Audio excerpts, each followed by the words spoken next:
Bayangkan otak Anda seperti komputer super canggih.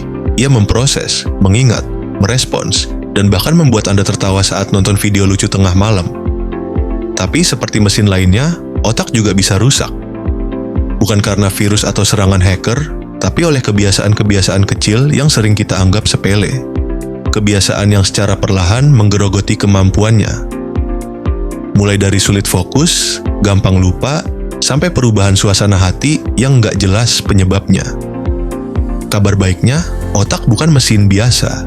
Ia luar biasa adaptif. Dengan sedikit perhatian dan perubahan kecil, kita bisa memulihkan, bahkan memperkuatnya. Dalam video ini, kita akan menelusuri 10 kebiasaan buruk yang diam-diam merusak otak kita. Pertama, menunda-nunda. Nanti aja deh. Kalimat ini kelihatannya nggak berbahaya, tapi terlalu sering menunda justru melatih otak untuk menghindari tantangan. Bagian otak yang bernama korteks prefrontal, pusat perencanaan dan pengambilan keputusan menjadi lemah. Akibatnya, kita jadi malas berpikir, cepat stres, dan kehilangan motivasi. Tapi, ada cara mengatasinya. Mulailah tugas apapun hanya selama 5 menit.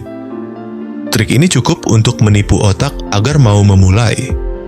Setelah itu, biasanya kita akan lanjut dengan sendirinya. Kedua, terlalu banyak multitasking. Mengerjakan tugas sambil buka notifikasi, dengerin musik, dan scroll medsos terdengar produktif. Tapi sebenarnya itu seperti membuka 20 tab di laptop kentang, lemot, dan cepat panas. Otak kita tidak didesain untuk membagi perhatian secara bersamaan. Multitasking justru menurunkan kualitas kerja dan melelahkan otak. Jadi, kembalilah ke satu tugas dalam satu waktu. Teknik Pomodoro bisa jadi sahabat baru Anda. Ketiga, kurang paparan sinar matahari. Jarang keluar rumah bukan hanya bikin tubuh kaku, tapi juga bikin otak lesu. Tanpa cukup cahaya alami, produksi vitamin D menurun, dan itu memengaruhi fungsi saraf serta suasana hati. Kurangnya cahaya juga berkontribusi pada gangguan tidur dan depresi ringan. Solusinya sederhana. Cukup keluar rumah 10-15 menit di pagi hari. Jalan santai pun cukup untuk memberi otak semangat. Keempat, konsumsi informasi berlebihan. Setiap hari kita dihantam ratusan notifikasi, berita, dan konten bahkan sebelum sarapan. Ini membuat otak mengalami kelelahan informasi atau information overload.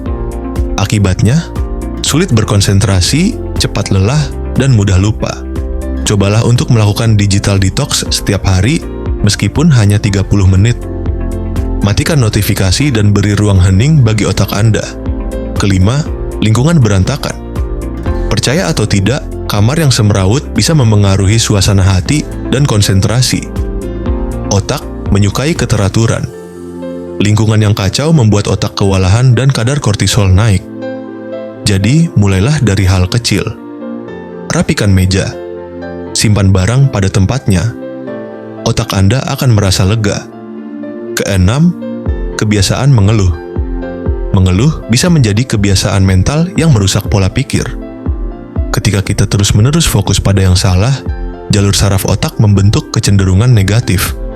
Lambat laun, kita melihat segalanya dari kacamata pesimis. Gantinya, latih rasa syukur. Tulis 3 hal kecil yang membuat Anda bahagia hari ini. Sekecil apapun. Ketujuh, terlalu lama duduk. Duduk berjam-jam tanpa gerak bukan hanya bikin tubuh kaku, tapi juga memperlambat aliran darah ke otak. Hasilnya, otak kekurangan oksigen dan kemampuan fokus menurun. Cukup bangun dan bergerak tiap 30 menit. Bahkan peregangan ringan bisa jadi penyelamat. Kedelapan, overthinking. Terlalu sering berpikir tanpa arah, terutama hal-hal negatif, membuat otak bekerja secara berlebihan. Ini bisa memicu stres, kecemasan, dan mematikan kreativitas.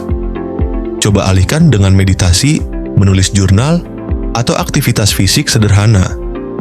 Fokus pada napas adalah latihan sederhana yang bisa membawa kelegaan luar biasa. Kesembilan, konsumsi gula berlebihan. Gula memberi energi cepat, tapi juga bisa mempercepat peradangan di otak.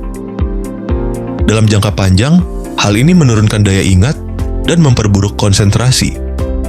Cobalah ganti camilan manis dengan buah, kacang, atau makanan tinggi serat, otak akan bekerja lebih stabil.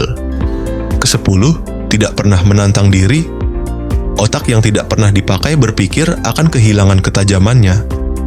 Sama seperti otot, jika tidak dilatih, ia melemah. Belajar hal baru, mencoba hal yang menantang, dari bahasa asing hingga teka-teki sederhana, bisa menjadi vitamin mental Anda. Kesimpulannya, otak adalah aset paling berharga yang kita miliki. Sayangnya, seringkali kita memperlakukannya dengan sembrono. Tapi belum terlambat. Mulailah dari satu perubahan kecil, hari ini. Karena ketika Anda menjaga otak Anda, hidup jadi lebih mudah, lebih jernih, dan lebih bermakna.